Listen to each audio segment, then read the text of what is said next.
So we start. Let's do it. You guys want to introduce yourselves? Sure. Yeah. Hi, I'm Connor, VP of Engineering at Hyperlane.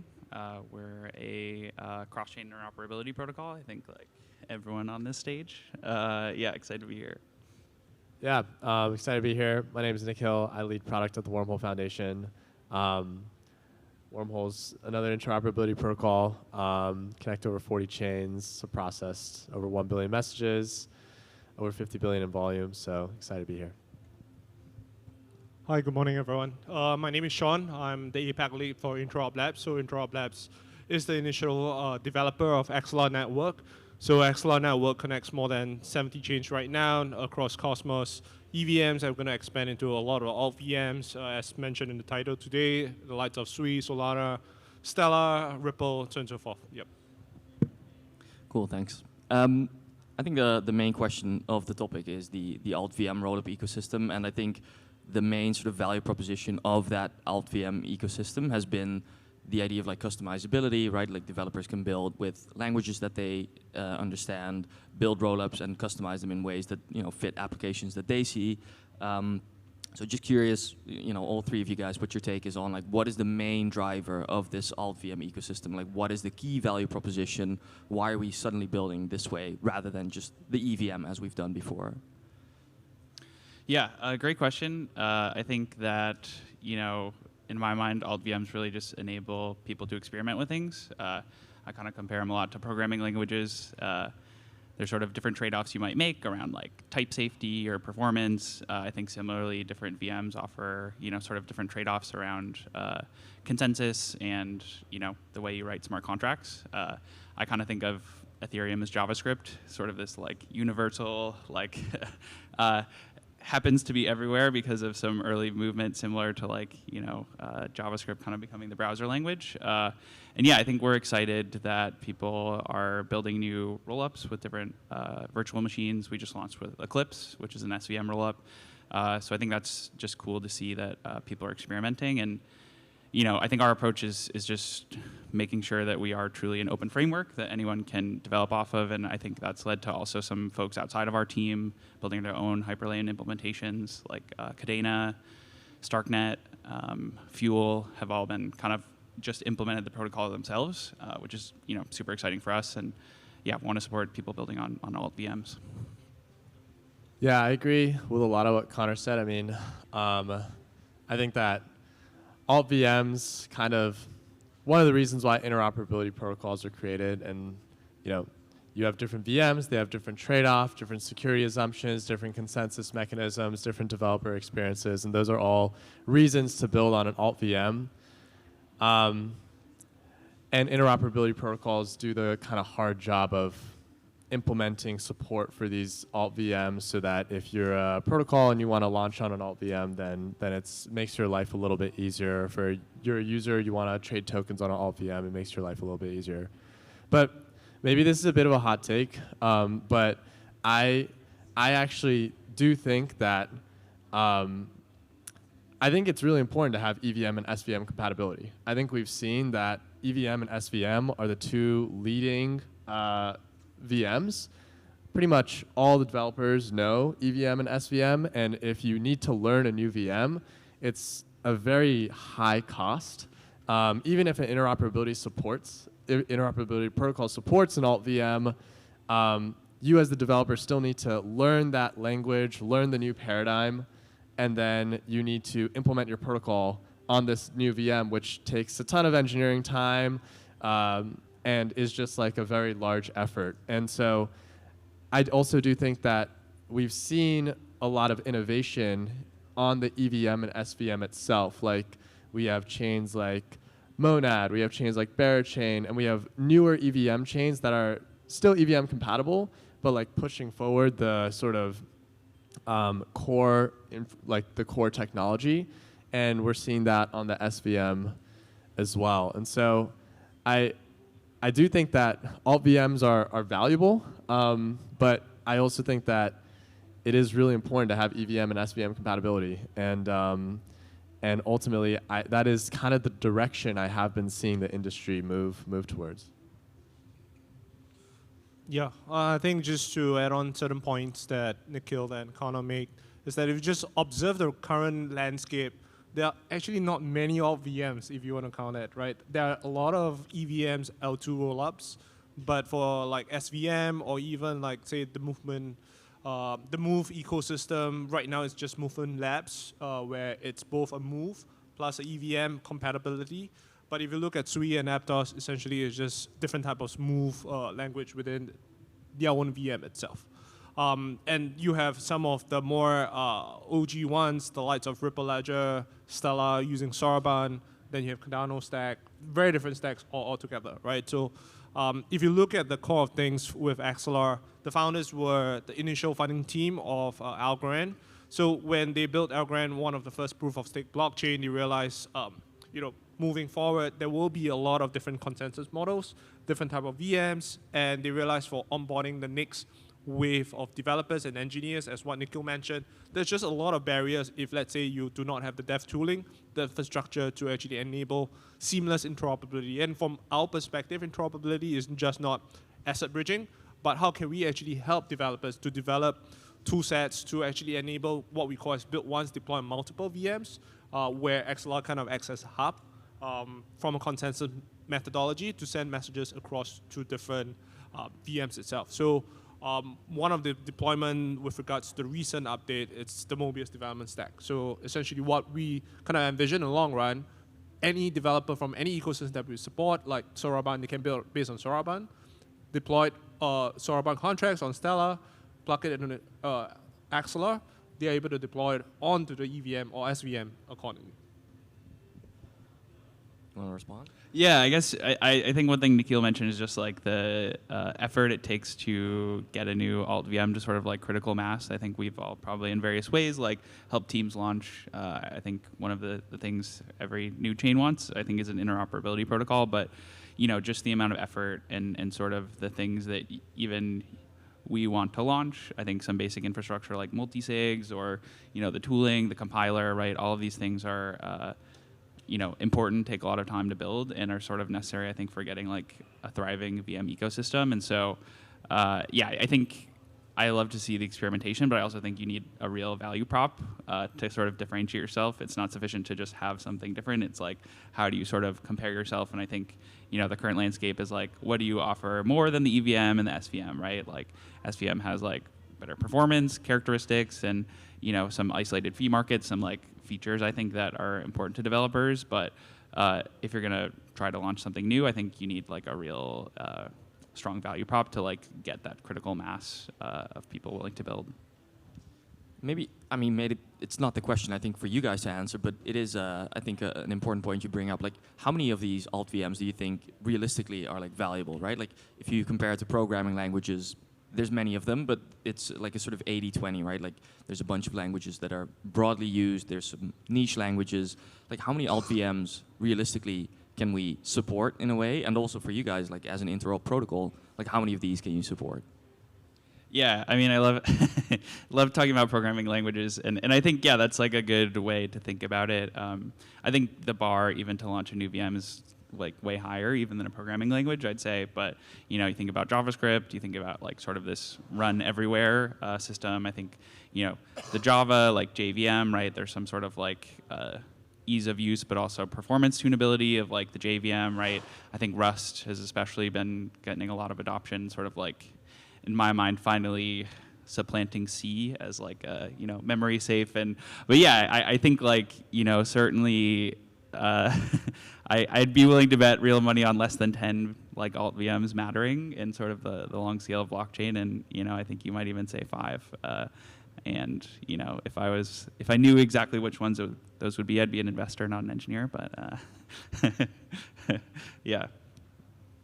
Yeah, I think the way I think about this is it's maybe not as much a question of is it possible to support lots of alt VMs? It's definitely possible to support lots of alt VMs if lots of alt VMs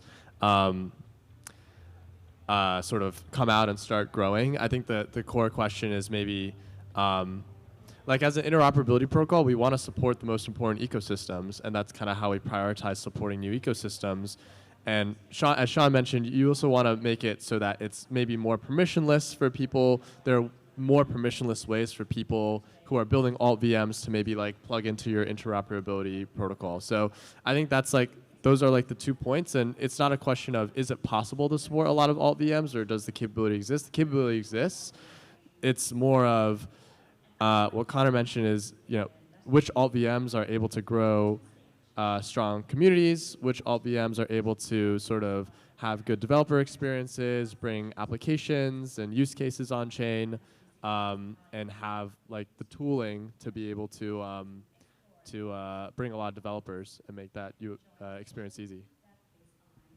Yeah, I think if you just look at the flywheel right now for a lot of the new ecosystems or new VMs, I think it's largely liquidity driven and incentive driven. So a lot of which is not so much of which is the better tech stack. So from that perspective, typically a lot of the alt VMs that we speak to, they won't want to have some connectivity to EVM liquidity, right? How can I bridge the initial bootstrapping of EVM liquidity onto the new alt VMs? So that's why interoperability is so important. But subsequently, I think they need to create like a niche use cases and utility within the VM itself, right? So Solana have built itself to be like one of the fastest performing chain. They are looking at payments. They are looking at, right now it's the meme fever. DeFi. Some of the perp dexes have very different characteristics versus with the likes of the EVM ecosystem, right? So certain things that can be done in Solana cannot be done in EVM. Yeah, and even I think supporting more VMs, it's like for us too. It's even on top of general message passing, there's some features that I think people want that takes time to implement. Like for us, we launched something called yield routes recently, which is sort of the ability when you lock tokens to put them in a 4626 vault to sort of earn yield on your locked bridge tokens, which I think a lot of people are excited about and want to use. But it's on the EVM right now, and so even for us to have like a great developer experience for people who want to launch a product like this on top of other chains, it's like it just takes time and engineering hours. And so I think I'm sure all of us sort of making a calculus too of like where do we invest in sort of like the more features and developer experience on top of message passing.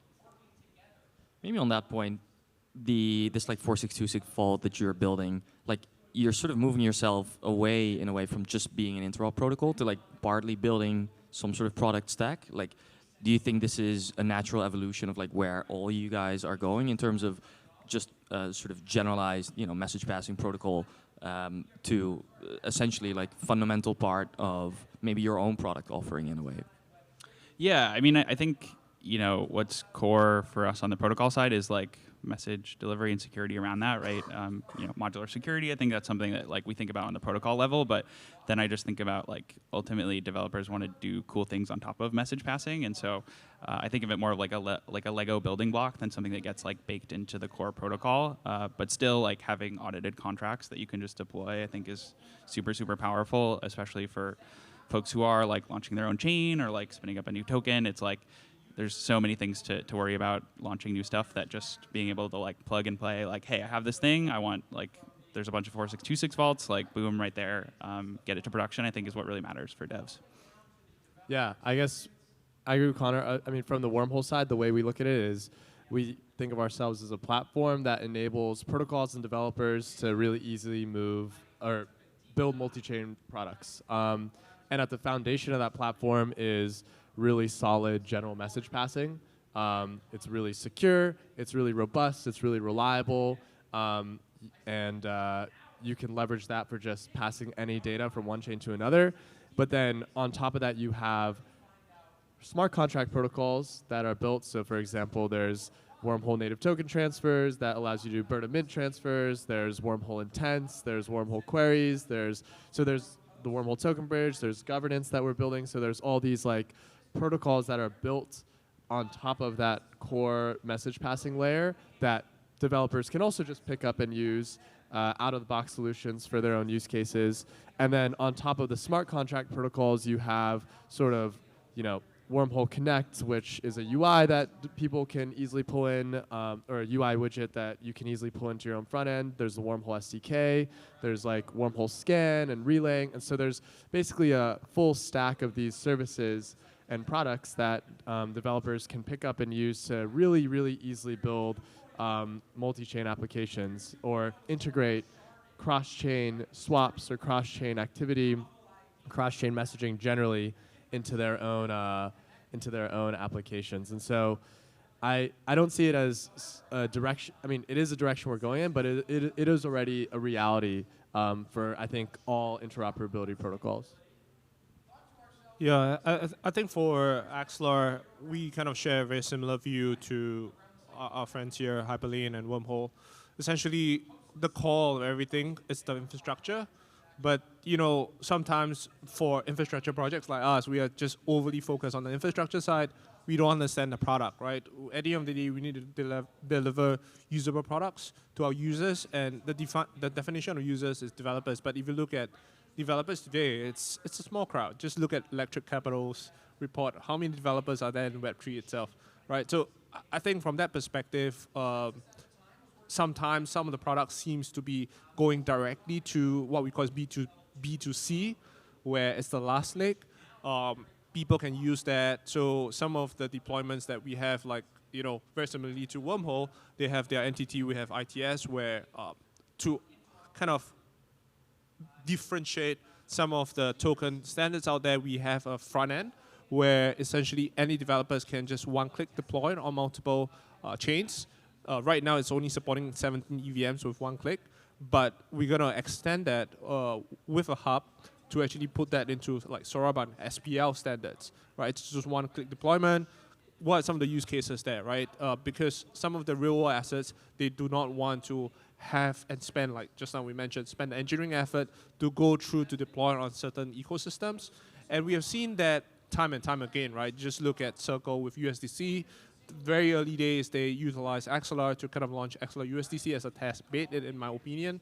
Then subsequently, they create kind of they work with the Noble team to begin native deployment within Cosmos itself, right? So I just kind of think of that like a business experiment in certain ecosystems, because a lot of the alt VMs that's coming up, it's still a kind of experiment, like what Connor have alluded in the very early discussion. Right, so you do not want to, as a business, as a new team, as a startup, unless you are so enshrined in the ecosystem itself. For someone who wants to think multi-chain, multi-VM, right, you potentially want to have that scalability with just very low engineering tech lift. Another question that maybe a bit of a different angle.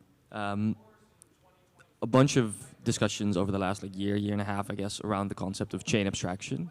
That seems to have been the end goal for a lot of people, like building experiences, or at least allowing developers to build experiences for users that are fully chain abstracted. Users are unaware of what chains they're on, the trust assumptions that are made.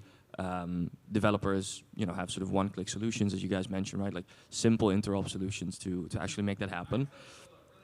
Do you guys believe in that? Like, are we heading towards sort of fully chain abstracted world where indeed users are not aware anymore of the ecosystems that they're in?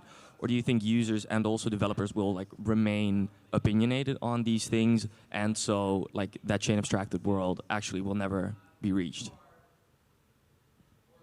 Yeah, I can start. I mean, I do think we're heading in that direction. I don't think users are going to care. I think the developers will care, because developers are the ones who are building apps which actually utilize the underlying technology that has core trade-offs.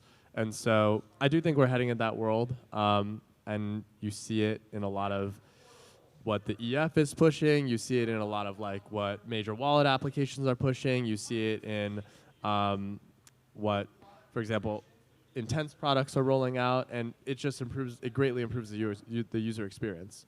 So yeah, I don't think users are going to care. I think developers are going to care there. Yeah, I think chain abstraction, a hot tech here, it's a VC terminology, in my opinion. Like, from day one, Axelar for interoperability is about chain abstraction, right? How can you make that user experience so seamless that people don't need to even know that there's blockchain behind it, right? So some of the use cases, I do a lot of work with institutions and enterprises.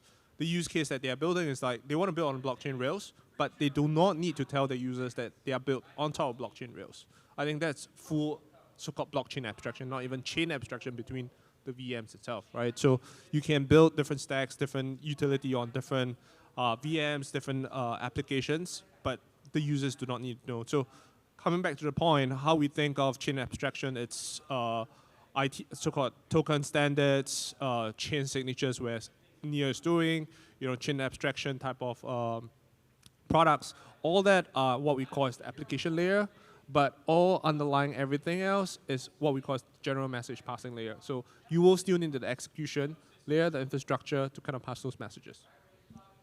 Yeah, I think for me personally, I actually think launching new chains is like more important than chain abstraction. Some of my personal motivation for getting into the space like stems from a lot of like Web2 APIs and like, Facebook and Twitter kind of like rugging you, like you're a developer, you build on top of their API, you can do this great thing, and then all of a sudden they're like, oh yeah, like you can't do that anymore. And so I think for me, the end goal of like making it super easy to spin up a rollup, to get, interoperability on your rollup, to manage this is like just to have developers building like normal applications on their sort of own chains versus using like the Web2 stack. So in my mind, like that's more important than chain abstraction.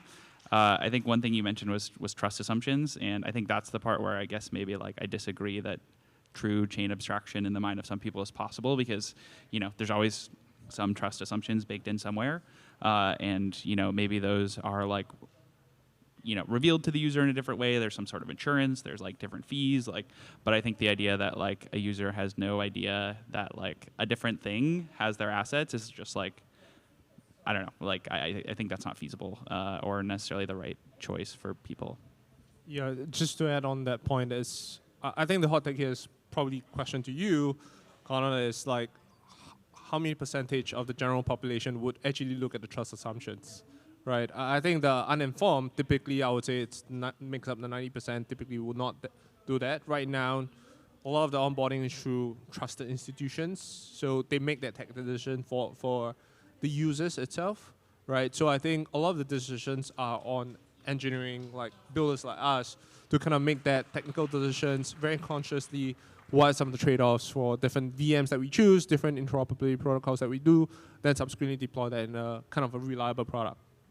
Yeah, I mean, I guess I'm not saying that people are gonna like look up like how many like contracts are upgradable or multi-sig ownership or stuff like that, but I do think trust matters in the sense like, comparing to like TradFi, like your relationship with your bank, where it's like, oh, like Bank of America or Chase, like there's some sort of like overall brand association, and I think that like for most people, they think of money in Bank of America maybe slightly different than like their local credit union, and so I think regardless of like people's ability to dive into the technology that powers those trust assumptions, I do think the like brand trust matters, and so I think where assets are issued really matters too, and I think that's where it will become like more important is that what is the home base of asset issuance, and obviously a lot of what we see people wanting is like to move those assets around to different chains and have representations and settle intents, but I think the place where assets are issued I think is really important, and I don't think that will be like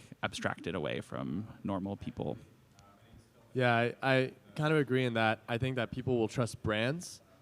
People aren't necessarily going to go look at the underlying trust assumptions of the chain or like dive deep into the stack. Just as like if you use Facebook, you don't think about the database that they're using. You trust the Facebook brand or you don't trust the Facebook brand, and same with other social media, same with other kinds of applications in the Web2 world. And so I think that people are going to trust brands, and as a result, brands are going to then go to build brands themselves. So like asset issuers, for example, big point for asset issuers is trusting then what they are building on, and then that comes to interop protocols. For example, we like Axelar help a lot of asset issuers come on chain, and so that it matters to them, the brand of the interoperability protocol, the security of the interoperability protocol. So users trust brands, and then brands are gonna use sort of trusted solutions to launch those products. My next question was going to be like, what are the differences, maybe for you guys to sort of set aside, like what are the differences in trust assumptions, security, et cetera, between like the different interop protocols that you guys are working on? But you brought up the points of like brand and sort of the reputation. I guess from that perspective, like what is the difference between, let's say, the three of you in terms of going to institutional parties or like figuring out where asset issuance has to happen? Like how do you differentiate, or like how does Axelar differentiate from Wormhole, right? Like for an institutional party, how do they understand this? Yeah, I can go first again. I mean, I think one of the big things that we talk to asset issuers about, that we try to emphasize for Wormhole, is emphasis on security. So Wormhole has a really, really strong security program. I think it's a challenging thing to have a really strong security program in crypto, and it's something that we've done pretty well. It starts from being fully open source, being well audited at the base layer, and then security is like, the way we think about security is there's layers of security, defense and depth. It's like Voldemort has the 7 Horcruxes. You got to kill all of them to kill Voldemort. So it starts at the foundation with open source code, well audited protocols. The next layers are controls at the protocol level to be able to, for example, rate limit the transferring of assets cross-chain, to be able to account for the global balances of assets cross-chain, so that you make sure that you can never transfer more assets out of an ecosystem than the amount that's been transferred in. Then there's controls at the asset issuer layer, them having the ability to pause their contracts, to have flexible verification, add their own custom verification, to enforce their own custom rules on top of that, have access control, like control access roles to the contracts. So there's multiple layers of security, and I think that's one of the big things that, at least at Wormhole, we try to emphasize with a lot of partners that we work with, is Wormhole is really committed to security, and we built up a very strong security program. Sean, Connor, like, yeah. Are you going to say you are also focused on I security? know. I mean, everyone, like, I think security is really important for us. I think, how we differentiate maybe against the space is, I think, really in our, like, openness and sort of, like, framework approach. I like to compare us to, like, Kubernetes or like Next.js. I think that resonates really well with developers, where they're like, hey, I can confidently run this whole thing myself. Like, I don't need to talk to anyone. I can clone the repo. I can spin this up. I can understand it. And then I think that's been really a selling point for folks, is that they can like sort of, they're not locked in. It truly is permissionless. You can truly run the whole stack yourself if you want. So I think that's really worked well for us. And then, yeah, on the security side, we really try to think of things in like a modular security way. And I think that's been really helpful as the space has been developing to a lot of new, like, I'll call it fancy settlement mechanisms. But if you think about the super chain or elastic chain, and we are able to like build a super chain like native interop, what we call ISM and Hyperlane. So like we already have that. The second that launches, like we'll be able to, people will be able to use that settlement mechanism. And so I think that's, especially as like the number of chains grows to the hundreds and thousands, and there's sort of these different ecosystems, I think people feel confident with Hyperlane because it's sort of this future-proof design, and it doesn't lock you in, and it allows you to like leverage new primitives in the space as they ship. Yeah, I think from Axelar's standpoint, I want to repeat about security, but I think how we view security, right? And I think if you look at some of the largest kind of hacks right there, like you look at multichain, what they preach is decentralization, but if you look under the hood, it's not decentralized at all, right? It's just the founders holding the keys, and it's very easily, compromised subsequently. And I think from day one when Axelar built it, we kind of looked at different models, and one of the model that kind of we adopted is using a blockchain. It's a battle-tested way where a blockchain that connects other blockchains, right? Not only gives us the ability to have programmability, that also enables us to actually have that battle-tested way with 75 validator set to actually ensure the security of not only the chain, the immutability of the chain, but also governance of any smart contracts that's built on top of Axelar. Right now, I think how Axelar is thinking about is that we have that smart contract layer. We've enabled WASM, so developers can then build different native applications on that native use cases on top of Axelar itself. So one of the use case that we have looked at, so essentially, just now I mentioned, this token transfer protocol, where essentially you one-click deploy on a multiple, that's using the WASM itself. And very similarly to Hyperlane, that does this permissionless deployment, where we have that set of smart contracts already today, where all EVMs can be easily deployed and integrated to Axelar, just using that programmability. Yeah. I see the countdown timer has started, so I'll try to work towards sort of a future view of like where the space is going. I think another, like, we've had the chain abstraction thing. There's a handful of other like recent developments, I think, in sort of what is potentially next for like interop. I don't know, like a super builder, for instance, right? Like where a single block builder is building blocks for multiple chains, and so no interop solution is required between those. You mentioned the super chain, these like sort of shared zones of security. Like, which of these, I guess, alternative like realities in which we might live 5 years from now, which of these are the most realistic in your opinion? Yeah, I guess maybe my hot take is like people way overvalue atomic settlement between chains. I think it's not required, and the trade-offs required to do it basically lead to just you being in the same blockchain. And so in my mind, like there's sort of like asynchronous and synchronous communication, like similar, like, you know, again, computer architecture, but like you have your CPU, you have like memory that's like registers in the CPU, and then you have RAM, right? So like it's slower to go to RAM than it is just to use the registers in the CPU. And so like if you're on the same chain, right, you're gonna synchronous execution, you're gonna be able to access all the state on that chain. That has a lot of like really powerful benefits. And you know, if you need to expand beyond the reaches of your chain, like that's where I think interoperability and sort of asynchronous mechanisms come into play. But yeah, I think I'm pretty bearish, like bearish atomic settlement between chains, because I think, you know, the trade-offs required end up just masking the fact that ultimately you're the same blockchain, and yeah, not worth it to me.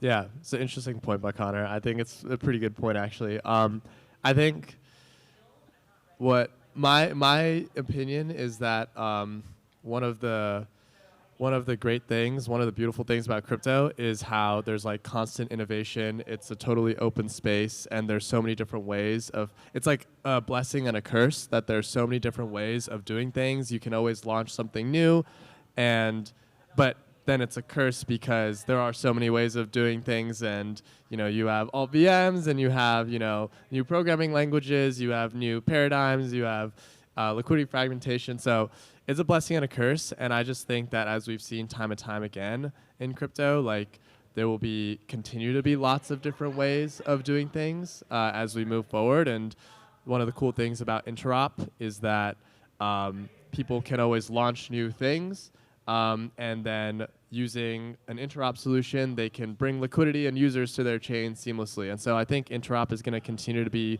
really important, whether there are pockets like the super chain or pockets like shared sequencing, atomic blocks, like wherever these pockets exist, you know, there's going to be a need to connect those, because people are always going to be innovating and finding new ways of doing things. Yeah, I think looking up into the crystal ball is that I think I'm going to give a slightly different take. A lot of the take here is probably focused more crypto-native institutions, but if you look at some of the traditional institutions that are coming into the space, especially with greater regulatory clarity, I think we were just talking behind in the speaker's lounge, you know, everyone's moving back to New York after the US elections. Maybe things like traditional institutions starting to apply blockchains. So the last 3 weeks I've been on the road speaking to institutions on that front. You know, I think they have very different views with regards to some of the innovation there, but I think interoperability is key in all these conversations that I had. You know, and the way they view interoperability is not only technical interoperability, where on the tech stack side, how can it be compatible, but there's also discussion about standards within the industry itself, right? Those standards are not about token standards, but how can I cross-recognize KYC, AML, and how can I build those within on blockchains and smart contracts itself? So for like KYC, AML, these sorts of things, I feel standardization is probably pretty formalized. Maybe not within our space, but you know, outside of our space, it definitely is. Though, like if you look at the super chain, right, like these sorts of like shared or like zones of shared security, or like at least alt VMs, like people that just, you know, build a different VM, they want to do it their way. that standardization, I think, Nikhil, as you mentioned, like people are just going to build new things whenever they want and like however they want. How do you then deal with that? Like, are you going to continue supporting all of these things? Like, where do you draw the line in a way of like this is valuable to support, and like this is when we standardize things together? Yeah, I mean, it's a good question. It's always a question we ask. It's like, when do you support a new AltVM?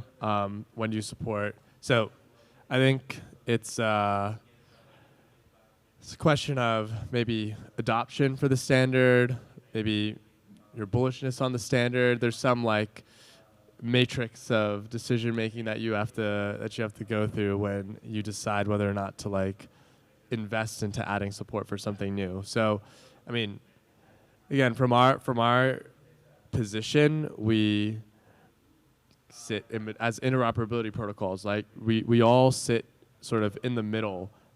We could theoretically support everything. We just have to make a decision on what makes the most sense to support, and what makes the most sense to support is kind of a question of like, what is the adoption? What is our bullishness on it? How do we think it's going to move the industry forward? Do we see a lot of like institutions adopting it? Do we see a lot of users and protocols adopting it? Yeah.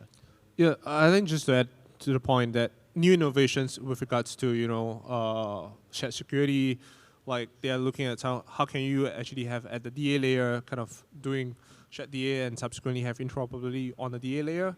But all these new innovations, at the end of the day, it's about setting standards at the industry level. I think if you look at the end of this week, there's an Ethereum Interop forum, right? And we have been working very closely with Open Zeppelin, with the Ethereum community to actually look at some of the building an open standard with regards to having different messaging protocols on top of that. And it kind of helps, interoperability kind of solve a lot of the liquidity fragmentation across all the different EVM stacks. So as much as there are, different islands, Polygon's ecosystem have Ag layer, they have different teams building on top of Ag layer. Then within OP itself, they have the superchain ecosystem. Then within ZK, I think it's called Elastic Chain also. So there are different new so-called hubs that's popping up. But, within that ecosystem and Ethereum itself, people are also coming together to kind of discuss how can we make it a lot more seamless than just building in their own hubs. Yeah, I think I'm wary of premature standardization. I think our approach is, again, just like very completely open source. Like you can use and build on top of Hyperlane, so people can like experiment with it if they want. But what's most important, I think, is building stuff that people actually want to use.